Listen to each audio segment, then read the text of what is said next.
SIR की प्रक्रिया पूरे देश में इस वक्त सबसे ज़्यादा चर्चा का विषय है। मुद्दा ये है कि बार बार एक बात ये आ रही है कि अभी क्यों ये जो टाइमिंग है, यही टाइमिंग क्यों हुआ।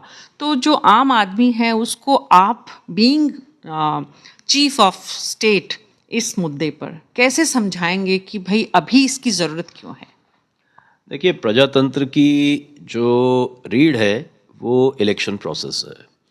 और अगर इलेक्शन प्रोसेस की हम गहराई में जाएं तो जो फाउंडेशन है वो है हमारी voter list. Voter list over the years उसमें विसंगतियां आ जाती हैं। बहुत से लोग ऐसे होते हैं जिनकी डेथ हो जाती है, पर वोटर लिस्ट से उनके घर वाले उनका नाम अप्लाई नहीं करते कि इनकी डेथ हो गई है तो इनका नाम आप डिलीट कर दीजिए। लाइकवाइज बहुत से लोग ट्रांसफरेबल जॉब्स में होते हैं, बैंक है, सर्विसेज सेक्टर में, गवर्नमेंट जॉब्स में हैं, पब्लिक सेक्टर अंडरटेकिंग्स में हैं।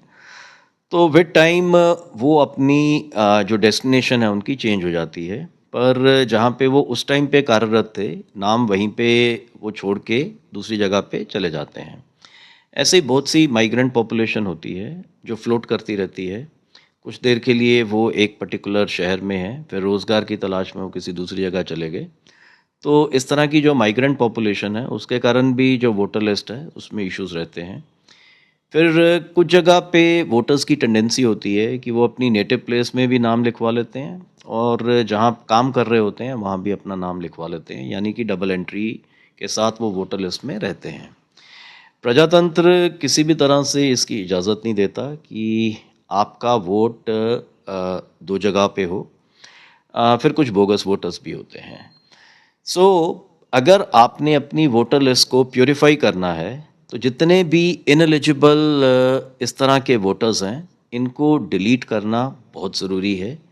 डिलीट करने के लिए गहनता से 1-to-1 मार्किंग होना बहुत ज़रूरी है।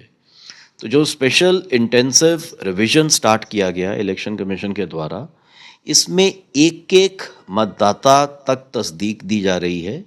इसमें एक एक मतदाता से इन्यूमरेशन फॉर्म भरवाया गया है और उसके बेस पे एक डिजिटल प्लेटफॉर्म पे अपलोड किया गया है और प्रयास किया गया है कि उसकी जो 23 साल पहले जब एसआईआर हुआ था तो उस वोटर लिस्ट के साथ मैपिंग की जाए। मुझे ये बताते हुए खुशी है कि हमारे यहाँ पे जो मैपिंग है हम लोग 98.5% जो मतदाता हैं उनकी मुकम्मल कर पाए हैं।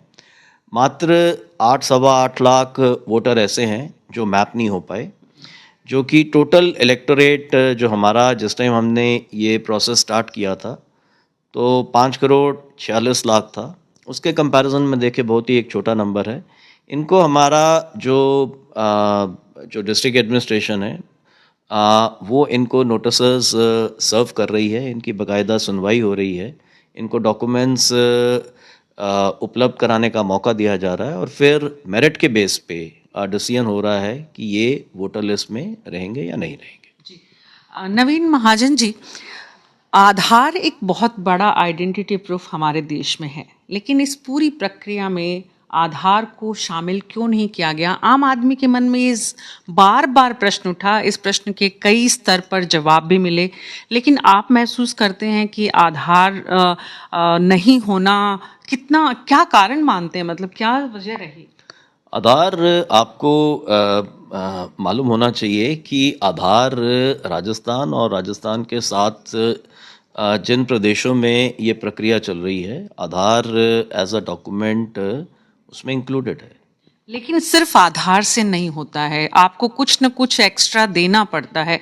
आधार कंप्लीट आइडेंटिटी प्रूफ नहीं माना गया है अभी भी एसआईआर के तहत। देखिए, इसमें ऐसा नहीं है, केस टू केस बेसिस पे कहाँ कहाँ पे जो आधार है जहाँ पे सिर्फ प्रूफ ऑफ आइडेंटिटी चाहिए तो आधार सफाइस करता है, पर जहाँ पे मैपिंग नहीं है और पुराना रिकॉर्ड उसका पुराने कोई डॉक्यूमेंट्स निकालने ज़रूरी हैं, वहाँ आधार के साथ हमें सप्लीमेंट करना पड़ रहा है उसके किसी पुराने रिकॉर्ड को।